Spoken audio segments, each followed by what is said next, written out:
तो दोस्तों चलिए शुरू करते हैं एक्सेल सीरीज जिसमें आप बनेंगे जीरो से हीरो इन 30 डेज। और इसमें आपको एक्सेल के सभी चीज़ें बेसिक टू एडवांस लेवल देखने को मिलेगा। सो अगर आप अपने लैपटॉप में एक्सेल ऐप को ओपन करोगे तो आपको पहले ये देखने को मिलेगा। और इसमें इस टैब को बोलते हैं रिबन, एक्सेल रिबन।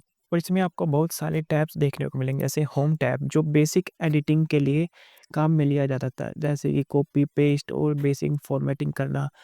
और आगे आता है इंसर्ट टैब जिसमें आप pivot tables, forms, pictures, charts, different चीज़ें इंसर्ट कर सकते हैं अपनी एक्सेल वर्कशीट में।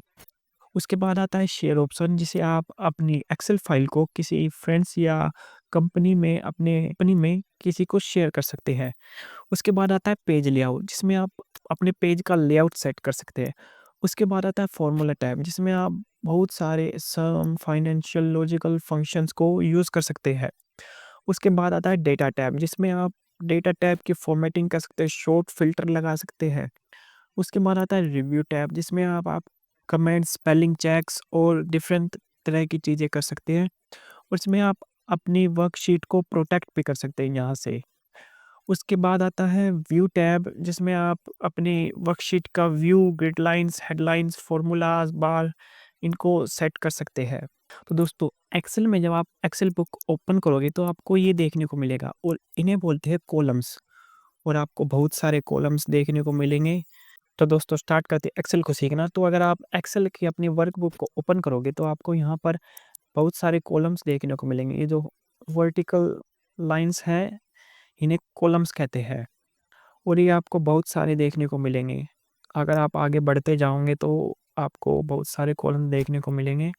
और मैं आपको बता देता हूँ एक्सेल में कितने कॉलम्स हैं। कॉलम्स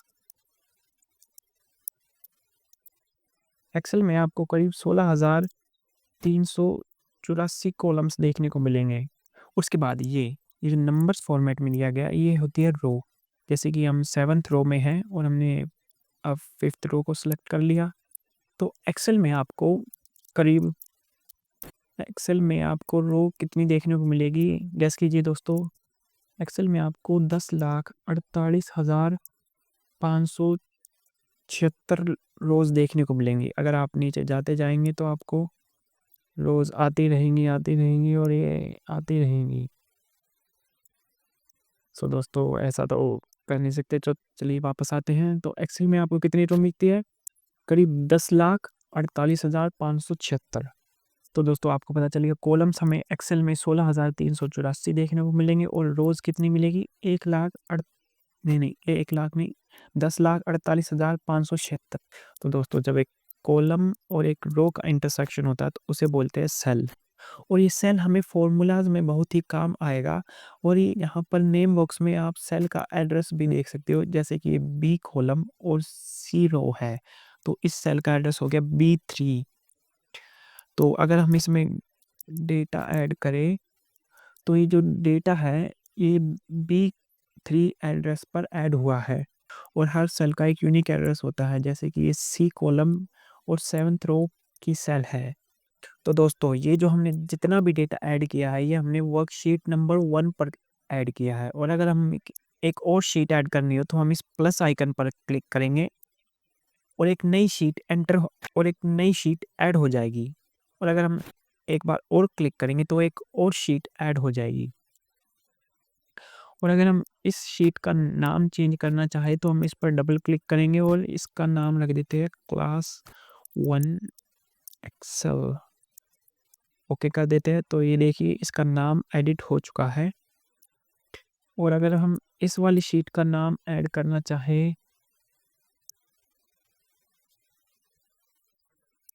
इस पर डबल क्लिक करेंगे और शीट का नाम रखते हैं क्लास 1 एक्सेल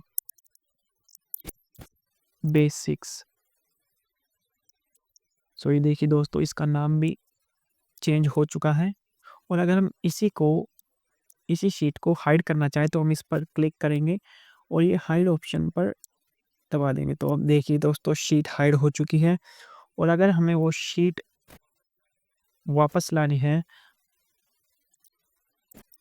तो देखिए दोस्तों शीट हाइड हो चुकी है।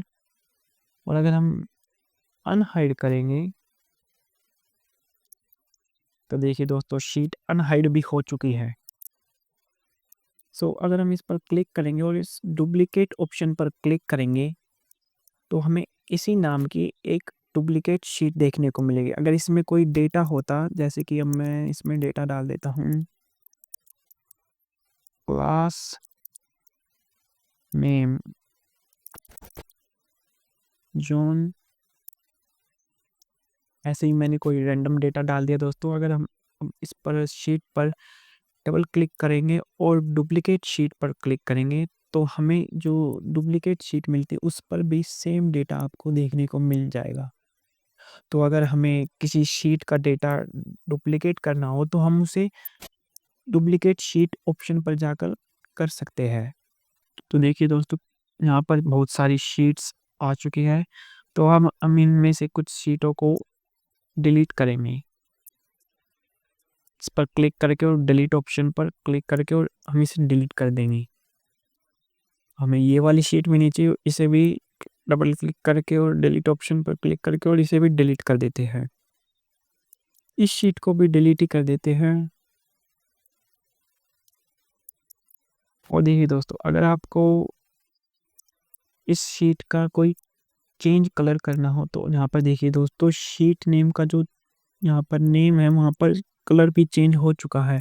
और हम शीट 1 में भी कलर चेंज कर देते हैं। टैब कलर पर जाके और इसका कलर करते हैं रेड। तो देखिए दोस्तों इस शीट का कलर रेड हो चुका है।